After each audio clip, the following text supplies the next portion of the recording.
Irmãos, então vamos dar início ao nosso culto de adoração ao nosso Deus, tendo um momento de prelúdio.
Vamos iniciar cantando o hino do cantor cristão 116, Vinde adorar. Convido o pastor Rubens. 16, isso. Convido o pastor Rubens para nos ajudar com esse canto.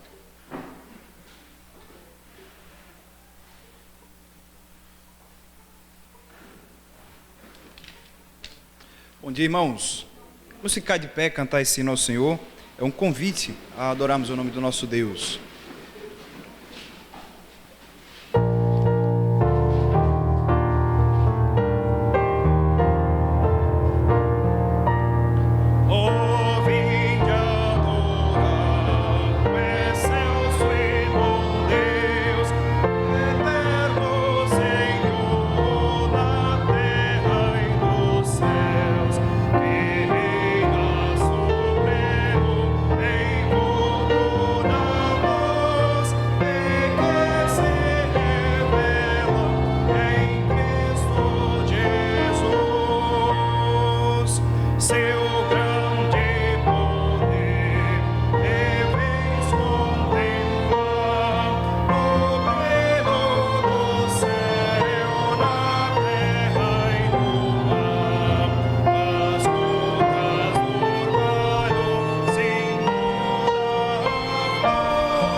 Obrigado, pastor Rubens. Vamos abrir nossas Bíblias no Salmo 115.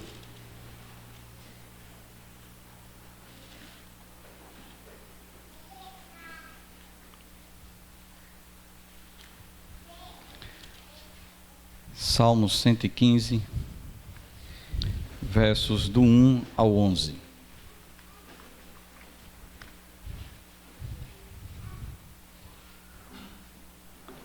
Salmos 115, versos do 1 ao 11, diz assim: Não a nós, Senhor, não a nós, mas ao teu nome dá glória, por amor da tua misericórdia e da tua fidelidade.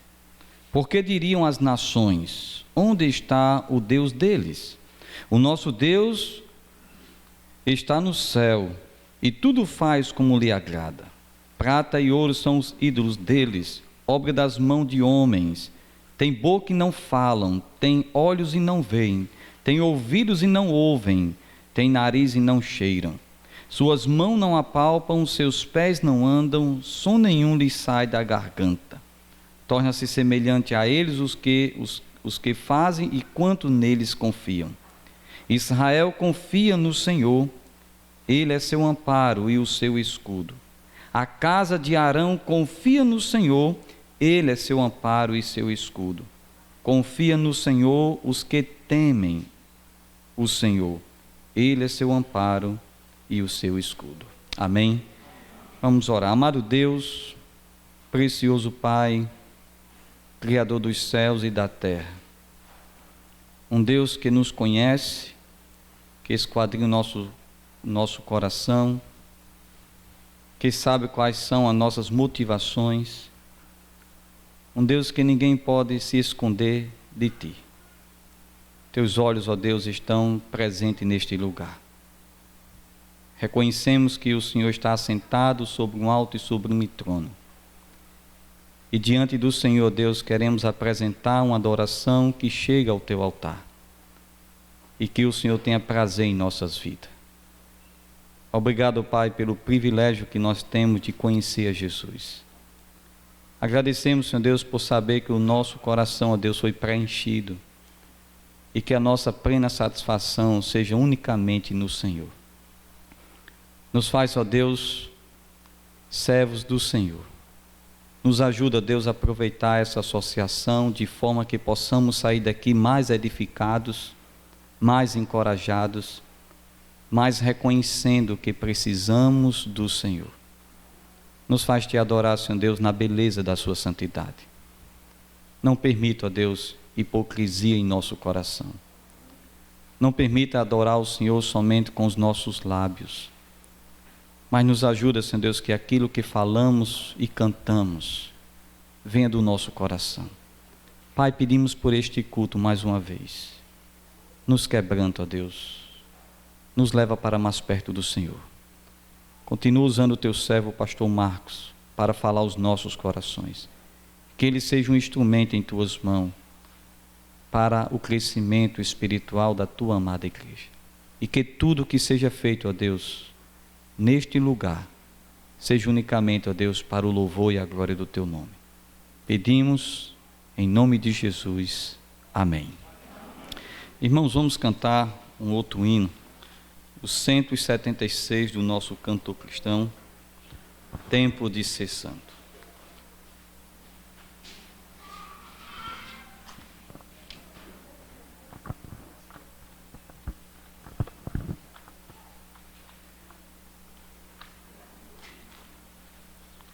Um, 176.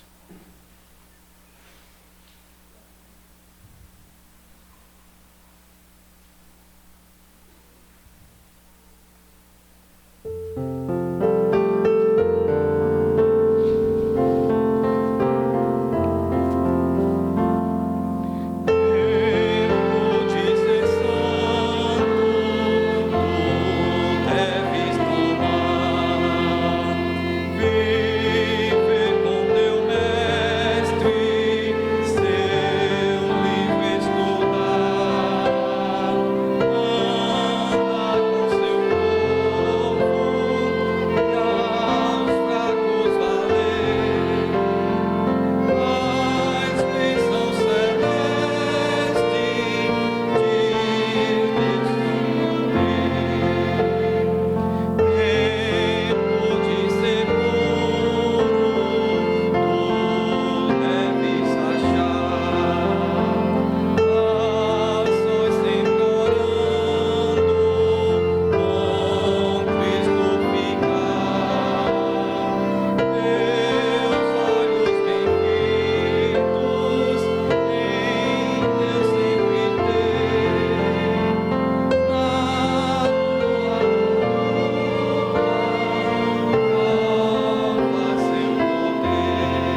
Amém?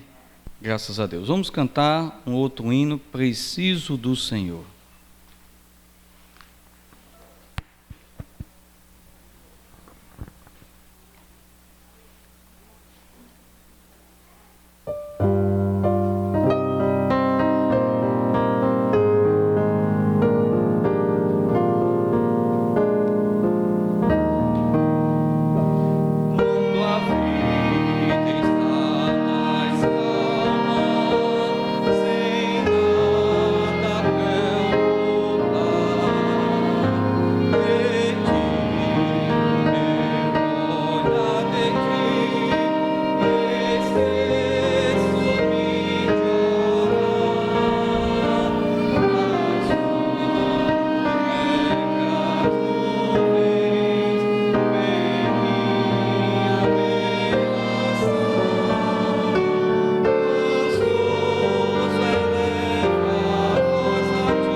Amém.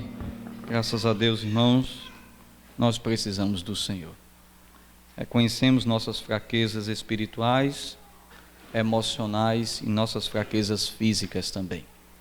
E é nos momentos mais difíceis da vida que as provações avaliam como está a nossa fé. Estamos num momento de pandemia, reconhecemos como pastor, nos preocupamos com a igreja. Muitas vezes as pessoas dizem: pastor, como está a sua igreja? Eu não sei. Mas o que nós sabemos é que, por mais que precisamos do Senhor, muitas vezes colocamos nossa fé e nossa confiança nos homens e esquecemos daquele que é soberano e que cuida de nós. Que possamos reconhecer que nós precisamos dele em toda e em qualquer circunstância da vida. Amém? Nesse momento quero convidar o pastor Marcos Perim, que vai dar continuidade, e que Deus possa continuar usando seu servo grandemente.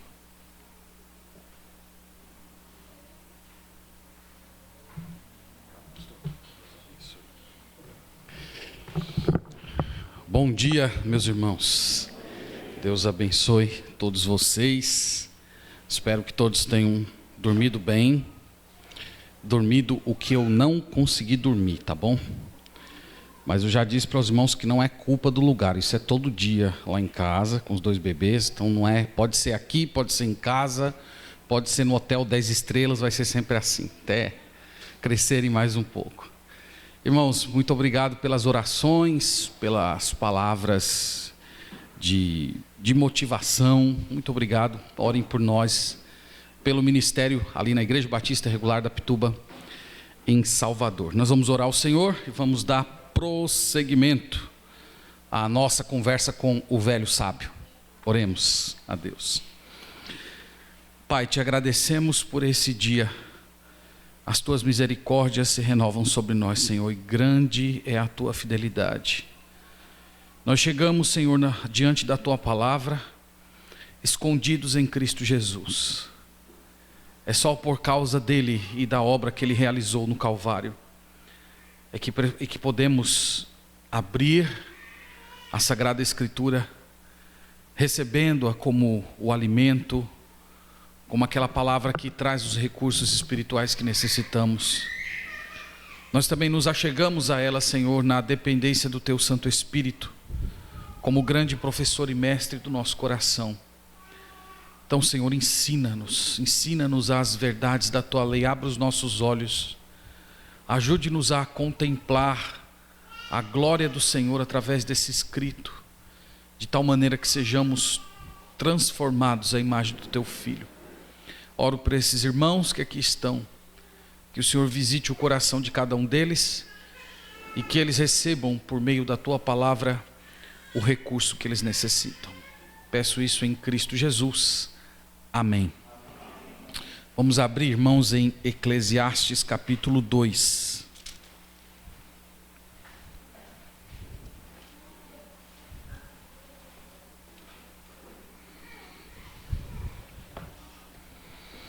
Eclesiastes capítulo 2.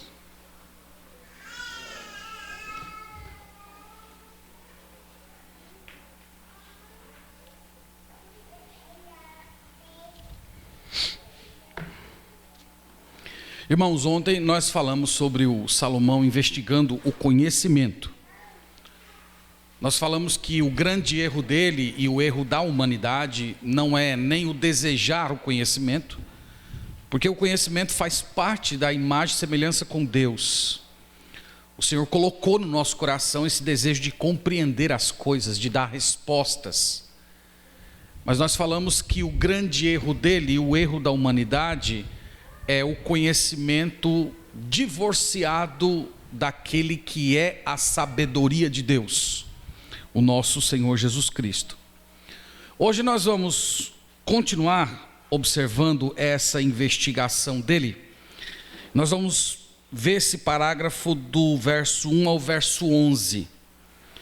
E aqui, meus irmãos, eu entendo que ele está investigando um tema que na filosofia é chamado de beleza. Vocês já devem ter ouvido falar disso. Beleza é uma palavra muito ampla, que envolve tudo aquilo que é estético, tudo aquilo que é harmonioso, tudo aquilo que é prazeroso, tudo aquilo que impressiona os nossos sentidos. O seu olhar, o seu paladar, o seu toque, aquilo que você ouve. Então, a beleza, ela envolve essa harmonia das coisas. E ela pode ser percebida em diversas manifestações. Desde uma bela peça musical sendo tocada, até no sorriso de uma criança. Então Salomão, aqui ele está investigando a beleza. Mas lembra, ele está investigando debaixo do sol. Então as conclusões dele não serão as melhores possíveis, mas ajuda a gente compreender a investigação dele. Não só isso, mas eu quero dizer sobretudo aquilo que está faltando. Vocês vão ver que a sensação que dá quando lê esse texto é que ele tem as maiores experiências que qualquer pessoa poderia ter nesse mundo, mas ao mesmo tempo ele chega à conclusão: está faltando alguma coisa. E vocês vão poder observar isso através da leitura. Eu intitulei essa mensagem, só para fins didáticos, quando criamos o nosso próprio Éden. Porque a sensação que eu tive quando estava estudando esse texto é que Salomão estava tentando criar a sua própria versão do jardim do Éden, tá? Então nós vamos dentro dessa metáfora e vamos aqui tentar investigar junto com o sábio o que é que ele colocou no jardim dele. Então, em primeiro lugar, verso 1 e verso 2, no jardim do Salomão tinha entretenimento, é o que nós vemos no verso 1 e 2. Disse comigo: vamos, eu te provarei com alegria, goza, pois, a felicidade.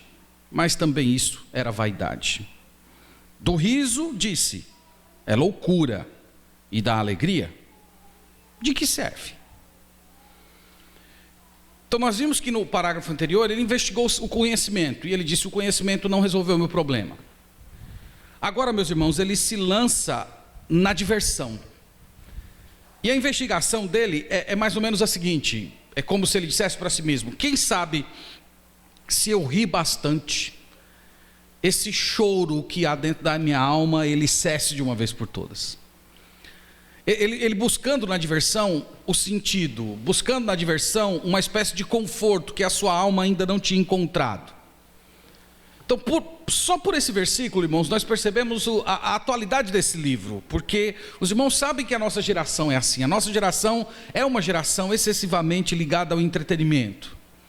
As pessoas têm dilemas internos, externos, problemas pessoais, as pessoas têm trabalho difícil, estudo estafante, algum tipo de relacionamento desgastante, e essas pessoas consolam o coração com a ideia de que em breve farão alguma coisa divertida. Não tem problema, a vida é difícil, mas amanhã eu vou ao cinema, eu vou ver meus amigos, eu vou jogar um futebol, eu vou assistir uma série. Tem muita gente que precisa esperar a sexta-feira para ter o happy hour, ter uma hora feliz, porque parece que durante toda a semana é só infelicidade. Então esse é o retrato do coração de Salomão na vida dessas pessoas, buscando na diversão uma espécie de conforto. Mas os irmãos viram aqui a conclusão do pregador. Ele disse: é loucura. Ele disse: é vaidade. Não preenche. Vaidade, lembra que é a ideia de vapor. Ele diz: olha, rir é legal, mas é vapor. Essa palavra vapor aqui, no idioma em que o Antigo Testamento foi escrito, ela traz a ideia de uma coisa que é bonita por fora, mas falta conteúdo. Sabe quando vocês assistiam aquelas séries lá da década de 80, não sei quantos aqui assistiram Chaves? Assistiram Chaves? Eu assisti muito Chaves, né? Então tinha o botãozinho do riso, lembra? Apertava o botãozinho, aí saia aquelas risadas, e toda vez é a mesma risada, a mesma risada. Então há um riso de fato, mas é vazio, é oco, é fabricado. Então Salomão está dizendo que essa experiência dele no entretenimento serviu apenas para mascarar, para enganar a si mesmo de que as coisas dentro dele estavam bem quando não estavam. Então essa foi a primeira experiência de Salomão, esse foi o primeiro ingrediente que ele colocou assim, ali na sua própria versão do Éden. Mas vamos ver o que ele colocou mais. Verso 3, ele diz assim: resolvi no meu coração dar-me ao vinho, regendo-me contudo pela sabedoria, e entregar-me à loucura, até ver o que melhor seria que fizessem os filhos dos homens debaixo do céu, durante os poucos dias da sua vida. Então ele percebe que a vida é curta, e os filhos dos homens estão tentando encontrar algum sentido. Ele diz: eu vou me entregar à bebida. Só que eu não vou me entregar à bebida como um bêbado deslavado. Eu vou me entregar à bebida como um gesto de sabedoria. Vou me entregar à bebida como uma tentativa de encontrar a felicidade. Né? Nos tempos um pouco antes de Salomão, haviam filósofos que castigavam o seu próprio corpo, porque eles acreditavam que poderiam encontrar algum estado de espírito superior a partir daqueles danos que eles causavam a si mesmos. Salomão estava querendo fazer mais ou menos a mesma coisa. Eu não vou beber apenas por beber. Eu vou beber como uma forma de encontrar significado. E ele diz que não deu certo. Esse estado alterado de consciência, o corpo meio leve, os sentidos morais um pouco embotados, era uma tentativa de ele encontrar o sentido. E ele saiu nas suas experiências, bebendo das melhores vinícolas. Oh, meus irmãos, novamente, é muito atual isso. É muito comum a gente ouvir as pessoas que resolveram tomar um porre para afogar as mágoas. Já ouviu isso, não já? Talvez até alguns de vocês tenham feito isso, né? Que pena. O apóstolo Paulo, no Novo Testamento, vai dizer que o efeito do vinho é a dissolução. A palavra ali significa inutilidade. A ideia de pessoas que estão buscando um estado alterado de consciência, para tentar encontrar alguma satisfação. Além das bebidas, hoje nós temos as drogas, nós temos os remédios, nós temos as pessoas que estão se empanturrando de comida, porque quem sabe se os seus palatos forem bem estimulados, aquela dor no coração vai desaparecer. Mas Salomão vem aqui para nós hoje e diz: olha, eu coloquei todas essas coisas aí no meu Éden e não deu certo. Vamos lá, vamos continuar aqui. O que mais que tem no Éden de Salomão? Eu chamei, a partir do verso 4, de grandes empreendimentos. Ele diz assim, no verso 4: empreendi grandes obras, edifiquei para mim casas, plantei para mim vinhas, fiz jardins e pomares para mim, e nestes plantei árvores frutíferas de toda espécie. Fiz para mim açudes, para regar com eles o bosque em que reverdeciam as árvores. Comprei servos e servas, tive servos nascidos em casa. Também possuí bois e ovelhas, mais do que possuíam todos os que antes de mim vieram em Jerusalém. Amontoei também para mim prata e ouro, e tesouros de reis e de províncias. Provi-me de cantores e cantoras, e das delícias dos filhos dos homens, mulheres e mulheres. Engrandeci-me e sobrepujei a todos os que vieram antes de mim em Jerusalém. Perseverou também comigo a minha sabedoria. Tudo quanto desejaram os meus olhos, não lhes neguei, nem privei o coração de alegria alguma, pois eu me alegrava com todas as minhas fadigas, e isso era a recompensa de todas elas. Considerei todas as obras que fizeram as minhas mãos, como também um trabalho que eu, com fadigas, havia feito, e eis que tudo era vaidade e correr atrás do vento, e nenhum proveito havia debaixo do sol. Que Salomão azedo, né, irmãos? Então ele se jogou em grandes empreendimentos, construções. Qualquer um de nós ficaria muito impressionado se visitássemos Jerusalém nos tempos de Salomão. Casas, castelos, açudes, bosques. Ele também se jogou de cabeça na agricultura, com pomares, árvores frutíferas, vinhas. Ele tinha serviçais aos montes. Vocês lembram da visita da rainha de Sabá no castelo dele, na construção dele? Ela impressionada com os serviçais que trabalhavam para ele. Ele também se meteu em pecuária, bois, ovelhas, mais do que qualquer pessoa. Ele tinha dinheiro, né? Falamos ontem das toneladas e toneladas de ouro que chegavam de Ofir todas as vezes. Na época dele havia tanta prosperidade econômica que as pessoas jogavam prata no lixo. Ele tinha cantores e cantoras, isto é, ele tinha arte de alto nível ao seu redor. E no verso 9, ele fez aquilo que hoje as pessoas chamam de o fazer o próprio nome. Ele diz: eu me engrandeci mais do que qualquer outra pessoa. Ele está dizendo que ele fez, que ele realizou, meus irmãos. Ele escreveu o seu nome na história e se tornou maior do que qualquer outro homem. E ele também teve todo tipo de experiência sensual. Ele chama aqui de as delícias dos filhos dos homens, mulheres e mulheres. 700 esposas, 300 concubinas, mulheres de todas as raças, de todas as cores, de todas as nações.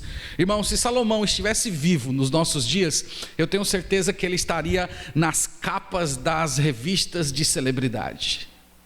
Ele seria o padrão de realização.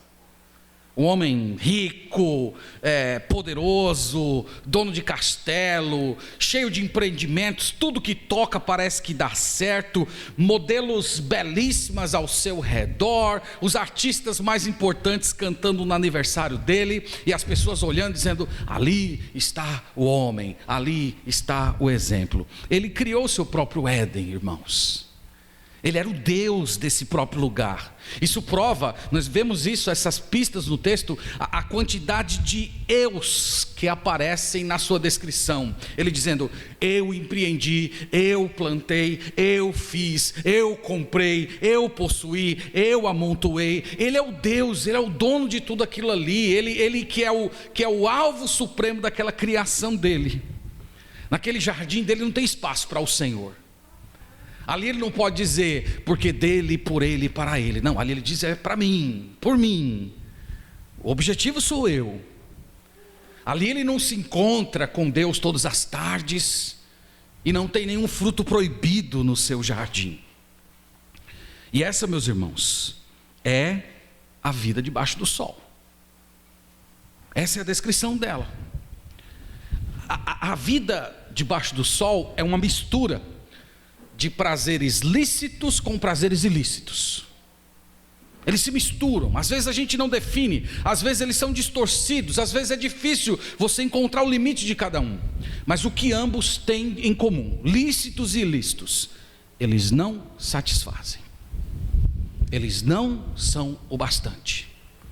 Eles são ocos. Essa, meus irmãos, é a busca e a frustração de uma pessoa que está debaixo do sol. Talvez fosse útil fazermos uma parada aqui nesse momento e você pensar em você mesmo e responder a seguinte pergunta: e o que é que tem no seu Éden? Você também tem um Éden dentro de você? Você também é uma pessoa que está tentando criar uma versão de um jardim perfeito, no qual você é o centro de todas as coisas e atenções? O ser humano continua o mesmo, irmãos, da época de Salomão. Talvez o seu Éden seja o desejo de se envolver em uma coisa grande, quem sabe um projeto empresarial de sucesso, uma carreira reconhecida, um sítio, uma fazenda no interior, se envolver num grande projeto político-social que vai mudar o Brasil, ou simplesmente ter um carrão, fazer todas as viagens, se hospedar nos melhores hotéis, ser amigo de gente popular, ou simplesmente você ser grande no seu trabalho, um grande professor, um grande médico, um grande escritor, ou um grande pastor. Você chegar no final da sua vida e poder dizer como Salomão: eu engrandeci, me sobrepujei a todos os pastores batistas regulares que vieram antes de mim. Eu escrevi a minha história no movimento. Irmãos, eu ia contar uma história agora, mas eu vou pular, viu? Eu vou pular essa história, vou deixar ela para depois. Talvez o seu Éden seja apenas o da diversão. Você só queira curtir um pouco mais a vida, ir ao shopping, gastar um pouco de dinheiro, assistir uns filmes, os programas de esporte. Novamente, irmãos, lícitos ou ilícitos, eles não satisfazem a alma. Há outros que estão tentando construir o seu próprio harém. Entre os cristãos, na experiência ministerial, eu tenho descoberto que muitos cristãos constroem o harém psicológico. Muitos deles entendem que não podem abraçar aquilo de forma palpável, então eles criam uma versão psicológica. na qual eles ficam fantasiando tudo aquilo que eles queriam, todas as sensações, os prazeres da carne, criando ali o seu próprio harém emocional, e ali ele é o Deus de tudo, não tem ninguém para julgá-lo. Ele inclusive sufoca a acusação, a admoestação do Espírito Santo, para que ele fique muito à vontade ali no seu lugar. Na experiência pastoral também eu tenho descoberto, e eu tenho me interessado cada vez mais sobre esse assunto, dos cristãos que criaram o seu harém virtual, se jogando na pornografia, e lá com as suas concubinas, escondidos, vivendo na falsidade, e às vezes destruindo o casamento, seus próprios filhos, com toda aquela carga de sujeira com a qual ele fica se alimentando diariamente. Há também haréns, irmãos, hoje, haréns emocionais, virtuais. Outros infelizmente partiram para a versão física palpável mesmo, e já se jogaram no adultério, na fornicação. Outros até combinam os três, terrível isso. E Salomão está vindo hoje aqui com a sua sinceridade brutal, dizer: não resolve, é uma água que não mata a sede. O grito da sua alma é alto demais para ser abafado com essas coisas. Todos nós, irmãos, estamos correndo esses riscos. Os cristãos hoje, cada vez mais, eles estão tentando encontrar sentido da vida nas realizações, nas diversões, no trabalho, em ter uma boa renda, ter um carro do ano, ter filhos muito bem criados, que são excelentes alunos, que passam nas melhores universidades. Ali é o Éden deles. E eu quero, irmãos, reiterar isso, porque nós não podemos perder isso de vista, que muitas dessas coisas que Salomão falou, elas não são pecado. Elas são lícitas, elas são boas em essência, algumas são até bênçãos de Deus. O problema é o nosso coração. O problema é que nós pegamos as dádivas de Deus e transformamos as dádivas em ídolos, e nós colocamos ela num patamar que elas nunca se propuseram a estar, que Deus nunca as colocou. E é por isso que o nosso coração fica deformado. Lembre-se de Adão e Eva no jardim. Eles não tinham nenhuma restrição de Deus para uma diversão sadia. Eles tinham todos os prazeres físicos, emocionais, intelectuais, sociais, espirituais ao alcance deles. Mas o pecado veio e distorceu todas as coisas. E hoje nós continuamos nos enganando, tentando anestesiar a nossa alma por meio da diversão. E essa é a forma mais terrível de lidar com a vida. O apóstolo Paulo falou um pouco disso em 1 Coríntios capítulo 15, quando ele falou: olha, se Cristo não morreu, comamos e bebamos, porque amanhã morreremos. Então vamos nos jogar nos prazeres sensoriais, porque sem Deus a vida não tem sentido algum. Bom, meus irmãos, o ponto que nos interessa aqui de fato hoje pela manhã é refletir como nós podemos sair dessa situação. Como é que nós podemos sair dessa encruzilhada? Como é que nós podemos nos relacionar com o belo? Como é que nós podemos nos aproximar de todas as coisas boas, de todos os estímulos físicos, palatares, sensoriais, psicológicos? Como é que nós podemos nos aproximar deles de uma maneira que glorifique ao Senhor, sem transformá-lo em ídolos? Então, o ponto da nossa mensagem de fato é esse. Tudo que nós falamos foi para chegar até aqui. Então, a primeira coisa: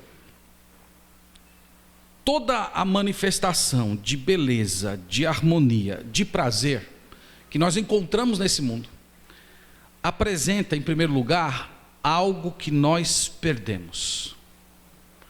Algo que um dia nós tivemos e que hoje não temos mais. Essa, irmãos, é a experiência de Salomão. Salomão entendia o que é beleza, ele viu a beleza, e na hora que ele foi apalpar a beleza, ele simplesmente se pegou segurando em fumaça. Os prazeres são assim, os prazeres mostram algo que você não tem. Você pode ir atrás dele, você pode até sentir um pequeno sabor dele, mas quando você chega lá e tem contato com ele, de lá não está, é como se fosse uma miragem, você não encontrou o que está procurando. Eu comparo como se você fosse uma pessoa que estivesse cultivando rosas. Você tem lá um jardim que você está cultivando rosas, mas na verdade quando você pega a rosa para cheirar, é uma rosa de plástico. Nossa igreja a gente usa muita rosa de plástico, não é? Então a rosa de plástico, ela tem a beleza, ela tem um contorno, mas quando você cheira, você diz, está faltando aqui alguma coisa, falta o conteúdo, falta a essência de uma rosa. Os prazeres são assim. Eu acho que no Novo Testamento isso pode ser ilustrado na vida do filho pródigo, que ele saiu atrás de buscar sentido, com muito dinheiro no bolso, muitos amigos, muitas mulheres, muitos prazeres, e o que foi que ele encontrou? Ele encontrou uma rosa de plástico. Continuava faltando alguma coisa para ele. Então esse é o primeiro ponto, irmãos, a respeito do belo. É que onde nós vemos a manifestação do belo, aquilo é indicação de que algo está faltando, de algo que nós um dia tivemos, mas que nós perdemos. O segundo ponto é que a beleza desse mundo, tudo que nós encontramos de beleza nessa criação, no final das contas, revela, aponta para uma beleza eterna, divina e onipotente. Então todas as manifestações de beleza nesse mundo escondem uma beleza maior. Eu estou dizendo, irmãos, é como se as belezas desse mundo fossem uma pista, fossem uma placa que diz, continue. Onde você vê beleza? Então você pega lá a sua criança no colo, é belo. Você assistindo a Champions, vê aquela bicicleta maravilhosa do Cristiano Ronaldo. Que negócio bonito aquilo, né? Você escutando uma sinfonia, você vendo uma bela paisagem, né, como essa aqui. O que elas demonstram? Que no final das contas, existe alguém que é infinitamente belo, e que criou todas essas coisas. Esse deve ser o nosso relacionamento com o belo, que é só nele que as rosas de plástico podem se tornar rosas de verdade.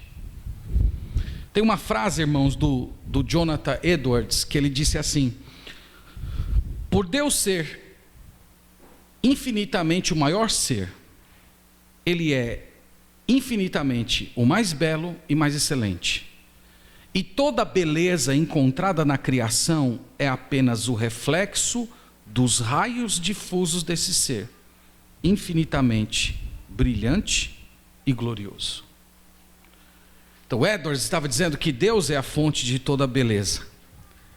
Então quando o seu coração se sente atraído por alguma coisa bela, por alguma coisa saborosa, por um som agradável, por uma palavra que te dá prazer de ouvir, ele simplesmente está dizendo que o seu coração, no final das contas, está clamando por uma beleza superior, que ela é apenas um indicativo, que ela é apenas uma placa, que você tem que continuar essa jornada até chegar naquele que é infinitamente belo.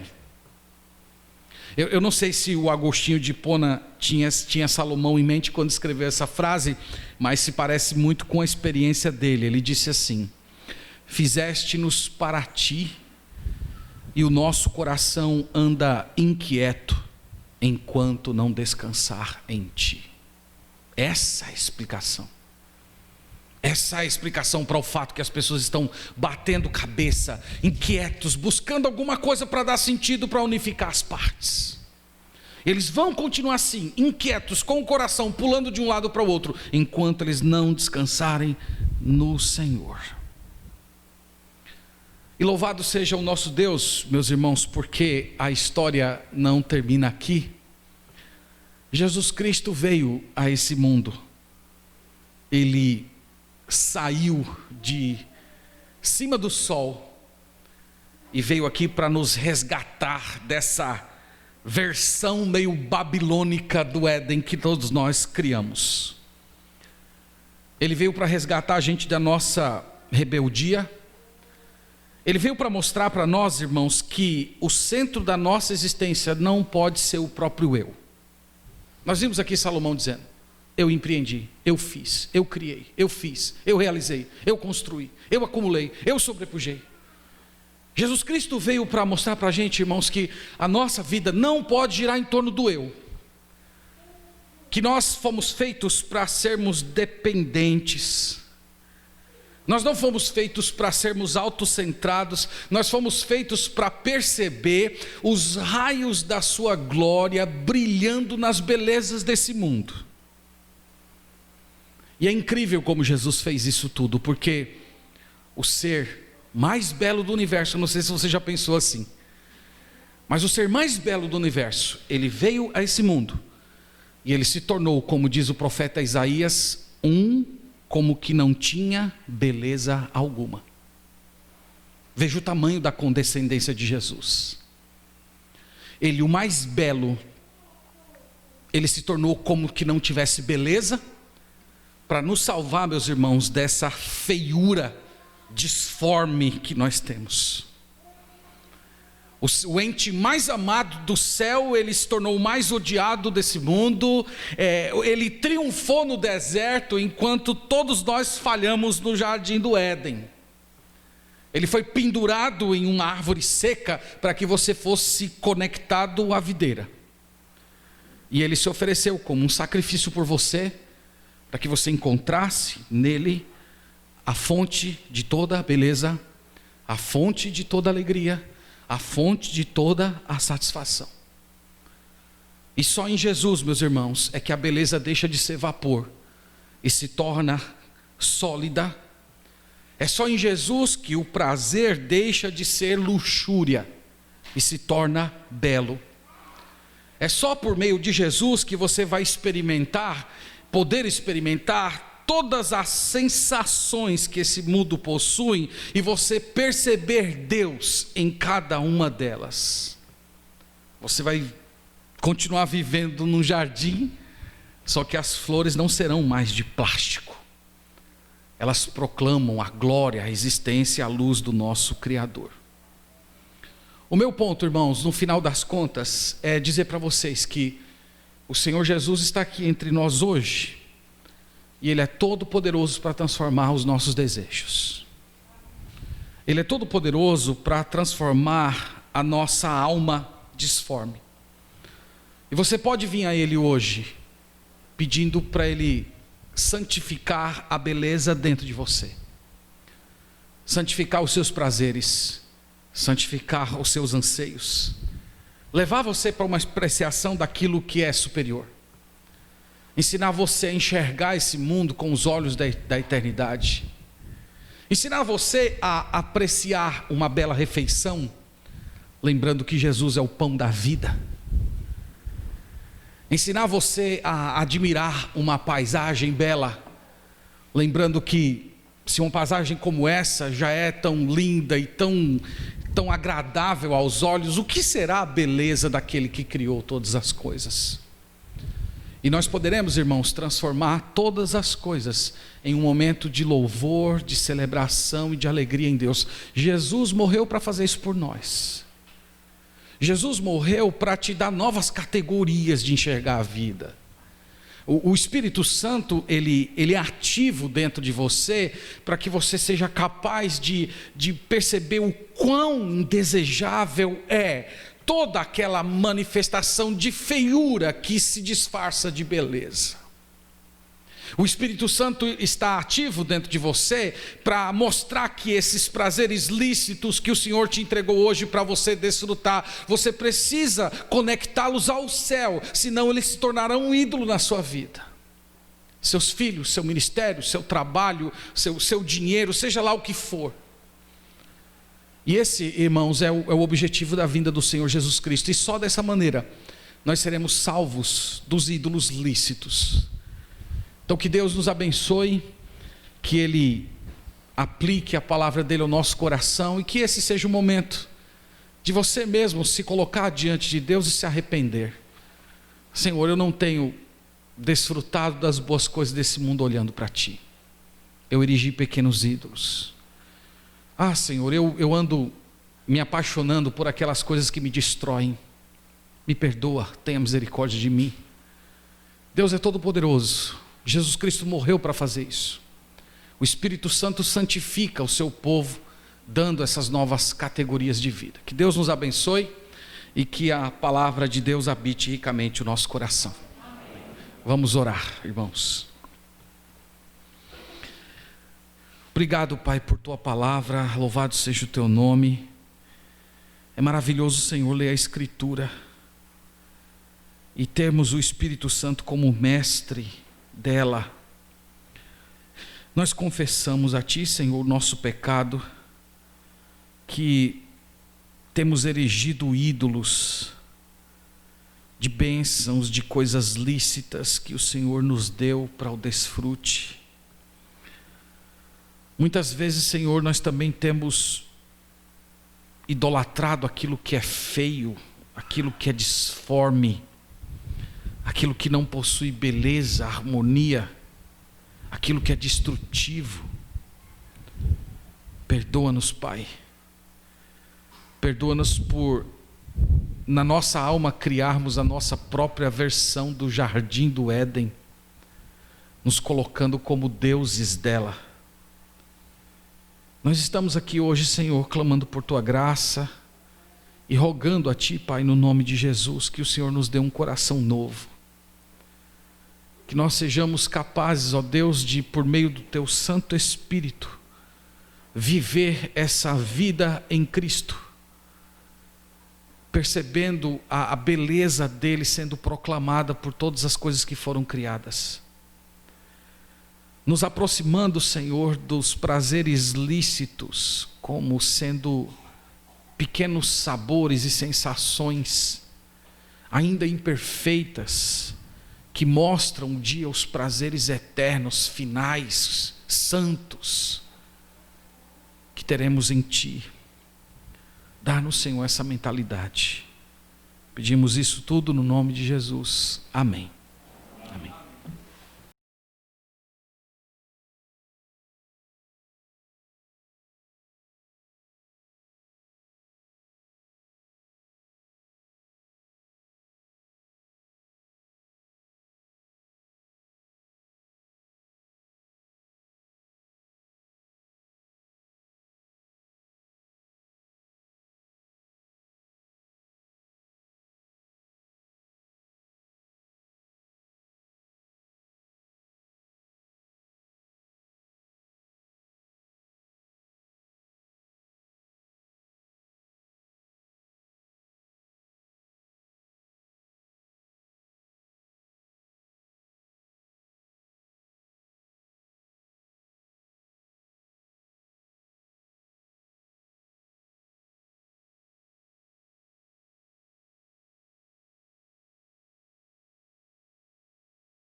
Podem sentar, irmãos.